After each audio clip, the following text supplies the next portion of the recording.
Hello, everyone out there. Hi. I am Lakeisha B. Johnson. This is Change the Culture, and I'm coming to you in the back of an Escalade all the way from Fulshear, Texas. I came down south and I said, let me get a quick interview in with none other than the Roderick the real Platt. You know what I'm saying? How you doing, everybody out there?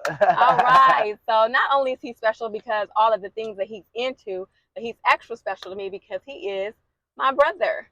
Yes, and what do they say? Charity starts at home. So I just want to chop it up, see how you're doing. I mean, I'm all the way out here. What's cracking? I was real good, real good. I've been out here from Baton Rouge for about going on about 10 months now. Everything's real good, man. Just trying to enjoy what I got going on and working hard. Hand to the plow. All right. Well, as you can see, I have on my T-shirt that my brother blessed me with, and I read it. He haven't really told me too much about what's going on here, but when I saw undiagnosed, I mean, that spoke volumes to me. So I want to get into this. I want to get into what's going on with the undiagnosed. So first of all, SANDOS University, which stands for Stack Another Dollar or something, that means we need to be out here busy. It's too much money out here on the table. Wait. Stack another dollar or something. Or something. You know what I'm saying? It's like do something. Okay, SANDOS. SANDOS, stack another dollar or stack something. Another dollar or something. Do something, man. Okay. So undiagnosed is a branch coming outside of SANDOS, and undiagnosed is basically, to me, it means we're, especially coming from a Black community where we're in right now. We have so many undiagnosed things that we deal with, right? So many reasons why we go through so much stuff we are. And we're the last, we just now probably started in the last, 5 to 6 years going to get therapy, as a collective group. You know what I'm saying? So a lot of things that we have are undiagnosed. Our baby boomer parents and before them, they didn't even understand what trauma was. I mean, we're so fresh up out of slavery, to be honest. And I hate to even use that word, right? Now we're celebrating Juneteenth, which I don't even know if I should be celebrating it. I feel all kind of weird about it, but a lot of the stuff I believe that, is passed down to us comes from us being just, abused as people. So correct. Yeah, we come from an abusive background, right? And what they say, you take lemons and we made lemonade, our whole, you know what I'm saying? And that's what we've all done. But the thing about it is, I don't want to be stuck in a victim mentality, right? I want it to be factual that we have gone through something. Don't act like we're delusional. Don't act like we don't deserve. Don't do that. But I don't want that to be my identity when I wake up. I don't want that to be my son's identity. I don't want that to be my niece's. I don't want that to be our identity. Because we don't have to identify with that trauma. Absolutely. So undiagnosed is just a mindset. I say it to myself, like, why am I doing this? I'm undiagnosed, because there's so many things that we don't understand about ourselves. And until we go out here and try to, correct ourselves, to take self-evaluation, then and to go get real help. There's nothing wrong with going to get real help. Nothing wrong at all. I agree. I have a therapist. Well, I kind of graduated out of therapy, but I always keep a contact, a close person. And really the reason why I started Change the Culture is because I want to do just that. I want to change the culture so that people understand that we don't have to just fit in a box. There's so much more that we can do and so much more that we can have. And I feel a responsibility. I feel like it's our responsibility to educate and to encourage and to uplift others, especially our children. We got kids now, they're getting up toward grown, right? Definitely. And we have kids that have a lot of information too. So we have to learn how to decipher. We have to, we come from a chain of command. A funny story to me, I was having a conversation with our father, and we were talking about, some of the harshness that was put on us from another race, right? And then I was like, but you know what?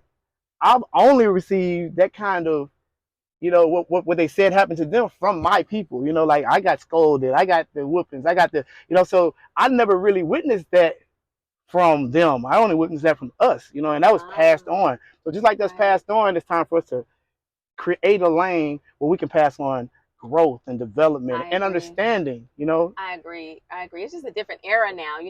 We used to, kids are to be seen and not heard type of era. And, just being a parent now, and I know you feel this way too. When you have children, it's like we love them so much and we want to give them better than what we had. And when we look at them and see what they bring to us, I think it's important that we gather for what they offer. We take from what they offer. We can teach each other, right? Right, definitely. It's not about, I said it, I know it. You know what I mean? What were some of the other ones? Because I said so. You know what I mean? Like kids have a lot to offer, and Right. different personalities and gifts. Right. And just understanding that we know better, right? Because it comes a point in time where we're not gonna be able to help some of our kids in some of the situations they put themselves in. All we can do is have a little financial help, some kind words, you know what I'm saying? So I always want to let my son know I'm on your team. Right. I'm team you. Right. But you have to be team you also, right? Yes. And I have to be team me too, because everything that you do, I can't just volunteer my services for, because it might not be healthy for you or me. Exactly. You could You know be what I'm saying? enabling them, Right. and I think that's the big problem with our generation too. Correct. We didn't have a lot, and now we're coming into, doing better for ourselves, Correct. and we want to give the kids things we didn't have, but then at the same Right. time, it's like that balance because we're kind of spoiling them in some Right. ways. And Right. this Right. generation, I know y'all know, this generation is entitled. Man, entitled. They Man. they have arrived, and they Right. expect everything to go their way. And I think a part of what we go through as when we come into adulthood is that we are now realizing that, oh, life is real, and we kind of feel alone, but really it's because our parents never said this is what you got to Right. look out for, this is Right. what we went through. Right. It's kind of secretive and, like, authoritative versus Right. educational in terms of Correct. Correct. So, other than just get a job and right. So like the old respect me used to be fear, and once you get old enough, you're not scared of the big bad wolf anymore. And then it comes to resentment, and it comes to like hatred. It's a big block in between our generations right now too. The kids on par with the elders, it's just I know more. I have this idea, or this is how it was, or this is how it's going to be.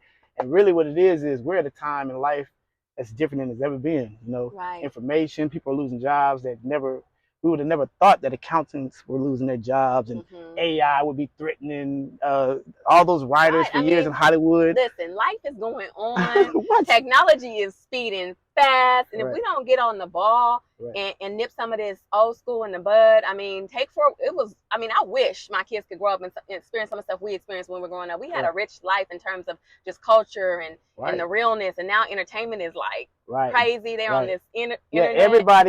everybody is their own individual reality TV star.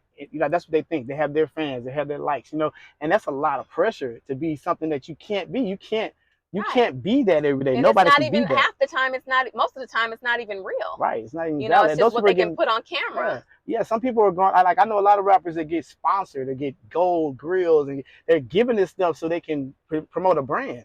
And people are going out putting their real hours in, working, spending 15, 20, financing. You know what I'm saying? And these people are getting this stuff for free because Yes. it's entertainment. We have to understand that. We have to understand. One Okay. of Caesar's advisors, right? One of Uh-huh. Caesar's advisors told him, "Look, if we keep the people entertained and fed, we can do whatever we want to."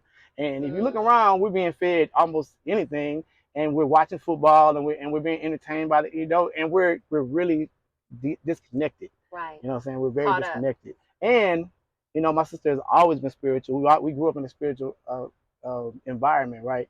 And one thing I will say is, and I'm noticing this too now as I get older, because I've been guilty myself. When you remove God, you remove balance.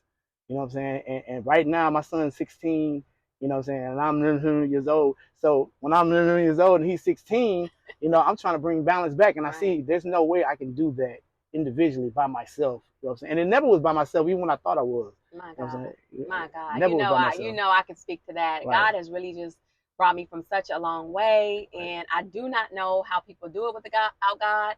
We really didn't do it with God because, like you said, He had His hand on us when we didn't even know He had His hand on us. And just like I said, because the world is where it is right now, it's like we're at a point where we're being forced to recognize, like, Right. respect God, keep Right. Him at the forefront, Right. ask Him for help and direction. And so that's a big part of what I want to do here too, is I want to just understand where people are. Right. Because everybody's at a different level Right. when it comes to faith. There's a lot of like opposition, there's a lot of hesitancy, confusion, right. People aren't really sure, but I feel like people will try everything else but God. Right. But God is probably the only thing you really should try. And so sometimes we got to go a roundabout way. And I respect everybody for like what they believe. You know what I'm saying? But I just want to know, where are you? Where is a person so that I can meet them where they are and just maybe help them see a little God, Right. And well, the only thing you can do is be the example. That's the only thing you can do, because I can't make you do anything. Right. All I can do is show you who I am and how God works through me. And I'm going to be the same person and consistent and sticking my morals and my values and my truth. You know what I'm saying? And always look for truth. Truth changes. You know what I'm saying? Because information changes, and when you know better, you do better, right? Right, And you're that's just how, right. and that's just how that is. And Yeah. you have to be acute enough, you have to be understanding enough to know that there are other people out here that you don't know why God got them where they are, right? God Right, has them in exactly. positions, and so me to be judgmental. I mean, I'm human. I can say how I look, I hate that.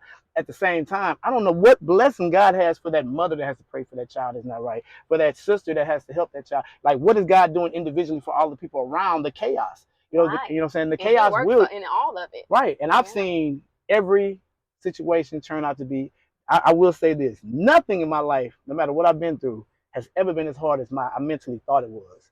Right. Once it Mhm. was over with, it was like, yeah, that was challenging. That was hard. That was, it was a Mhm. little hurtful, but I made it, Right. and it's going to Yeah. happen every time. And your perspective improves each time, Correct. right? Correct. We call it in church. They say from glory to glory. Well, God takes you from level to level, Right. and what they say, new level, new devil. And so Right. with me, I don't like to judge, and my ministry is never condemnation and hell and brimstone, judgment, because God gives and God can take away. Correct. I like to walk in grace and be that example, because it's easy to sit up and give mouth service, No, right? And definitely. that's part of the problem why a lot of people run, because they're like, I seen, Right. this, Yeah, that exactly. happened, and you talking example, and that's Right. a practice for everybody. It Right. takes skill and Correct. practice and dedication to be better and better and be that Right. example, because life is not easy, right? Right. No, and I heard a saying that I told my son, and it's a beautiful saying. It's saying, if you just try to be 1% better than you was yesterday, at the end of the year, you're 365% better than you was. How about that? You know what I'm saying? Just 1%. Right, right. You And know what that's I'm what saying? it's about. And if you take 2 steps back, just keep going, because we all in this. People think we think we're alone sometimes, but really somebody's going through the same thing, worse, Right. or you Right. can just uplift somebody. People wish they could be where you are, Right. Definitely. Definitely. I So mean, because I've been doing music for many years too, and I remember I had a song that you like pretty much, yes. and it's crazy because I hadn't talked with my sister about the things she was going through at that time period. It's just I hadn't understanding what I was going through at that time period. And when she heard the song, she was like, "Did I talk to you? did you have a conversation with Yes, me I about know that something?" was God inspired. Right. I mean, I'm And then a when big she fan. told me, like, I wrote the song, and when she told me, and I'm listening to the song while she's telling it to me, I'm like, wow, Right. like, how is that Wait, possible? which one are you talking about? Is it Uh, one I did or one you no, no, did? no, the one I did. Yeah, because I felt like I Yeah, wrote it, because yeah, I have written some right, couple right, things, but right, right. the Yeah. one he wrote, I literally was like, how did you know what was going on in my life? Karma comes back And around, baby, like the summer. yes, oh my God, I could do bad all by Right, myself. for real. Yeah, So, so yeah. and that's another thing too. I've been in this music for a long time, man. I've seen a lot, man. R.I.P. to Big Pokey, man. One of my favorite Houston freestylers. Originally, I freestyled so many of his tracks and everything. I had the opportunity to meet him this time last year. We were working on a song, and it's just like, it's opportunities. It's that putting it off for that next minute, because I had an opportunity and I should have took that opportunity. He's a very beautiful person. Outside of the hype, you meet a lot of people in this entertainment, man, and they're nowhere near the hype, right? They're nowhere near who they perceive Oh, themselves to be. okay. This guy was exactly a humble, big homie guy, you know what I'm saying, who was willing to work, willing to work. And what I'm saying is, I know so many people. Baton Rouge is such a small city, but so much networking in so many years, and so many people still grinding, still pushing it to the back. We have Streetcar Leon, Max Manelli, so I have Mm-hmm. DJ Wookie. It's so many people back home that are still doing it, still out the mud. Mm-hmm. It's Mm-hmm. not just the Boogsies and the Kevin Gates and Right. the NBA young boys, which I'm so happy and proud of them. But and then with rap too, we have a responsibility. We're all getting older too, and it's reality out here. People are just dying, dying, dying, dying, dying. It's Mm-hmm. just a Mm-hmm. massive, Yeah, massive purge of every black youth, day. right? And me being from Baton Rouge, I'm in Houston, but I still have my Baton Rouge app, and it's like two dead, two shot, team that, and it's just like wow, And Mm-hmm. the thing about it is, we're gonna have to. We're gonna have to put our foot down. You know what I'm saying? Yeah, it's us. We're gonna have to take. We're it. We're gonna have to say this is our Yeah. neighborhood. We're gonna Mm-hmm. have to start going back to the neighbors and having block parties and learning people and learning their kids and learning names and learning cars and not worrying about what that person thinks about us. It's a judgmental spirit that's over us as black people right now. It's a Mm-hmm. competitive spirit. That's the reason why the black male and female in a relationship, we're competing. We're competing. Mm-hmm. I'm right. You're right. I have. You have. I did. You did. You know what I'm saying? What Right. we're doing. Right. What Right. what is my role? How can Right. I make you better? How can you make me better? Where am I Right. lacking? You know what I'm Right. And saying? so to me, that speaks to undiagnosed, Correct. right? Because we do have a pathology. I heard, I studied a lady, Dr. Joy McBride. She wrote a book called Post Traumatic Slave Syndrome, and she literally speaks about how we were kind of formed into this. And not to bring it back to slavery, like, oh, we're victims. No, but like we really need to know, like, we were created to be divided. Right. Like that's how they trained us in slavery, and to keep us divided so that we could, do what they wanted us to do and be against each other, and we're seeing that perpetuated still. Right. And that's crazy. But when we become enlightened, it's time for us to wake up. Right. And reach out. Like, just like you said, we got to get it on the ground level. It's not about just being up here, oh, we're this and we're that. No, it's time to go to work, because our kids are looking to us, right? Right. And then under the spirit of undiagnosed, and I apologize, we're gonna be wrapping this up pretty soon. Yeah. But, man, it's always so good. It's always so good to be with my family, man. I love my sisters, man. And it's beautiful that you came down here, and I really support what you've been doing. I've been watching you for years. You've been growing, and and I wish you the best, and I know you wish me the best, and we're gonna be. This is not the beginning or the end. We're gonna be like that. It's it. It is what it is. Her favorite saying, right? And so back to being undiagnosed means, to me, also it's a comfort zone. It's like we all, like you said, we come from this post-traumatic stress, right? And we have to understand that. We understand. See, a lot of people want to focus on the punch. No, I apologize. A lot of people want to focus on the bruise and not the punch, right? There's a reason. There's always a reason for the trauma, right? And those punches hurt, those punches hurt, but they don't define who we are. Absolutely. Absolutely. Let's get down to the bottom of it, the root of it. And before we leave, can you just tell us a little bit more about SANDOS? What's going on with it? What your plans are? Okay. So SANDOS University, all right. So stack. Okay, you're about to say it. No. Here we go. Let's get to it. Stack another dollar or something, right? Yeah. There it is. SANDOS. Stack another dollar or something, man. We're coming soon. So I wanted my son to be able. He's 16 years old. I wanted him to have something that he's very in tune with fashion right now, and he's very serious. And at the end of the day, I just wanted to pass on something to him to get him started. And that's how it all started. It just started like trying to find an avenue, something to pass on, something to do with my son. And it ended up turning into something that I really enjoy, learning about marketing, learning about it's so much information more than what it is. I have a friend who's extremely famous right now. I'm gonna leave his name out right now, but he's gonna be helping me, and you'll see coming very, very soon. And I had a homeboy who was famous. He's gonna wear my shirt. That's how it started off. But it ended up turning into something that I think is gonna be very lucrative for my son, for his friends, things like that, all kind of different divisions. And it's just to open that spark for my son of entrepreneurship, right? Absolutely. You know what I'm saying? To be able to pass it on. Just to give him the idea, to get him to see that it's not just having money. It is when you make the money, because you can give me $200,000 and I guarantee you I'm gonna do some good things with it. But I'm not, but if I work for that $200,000, it's not gonna be, the same as if it was given to me. Like you can teach a man to fish. Right. You can feed a man to fish, or you can teach a man to fish. Right, correct. Yeah. And then you can do both.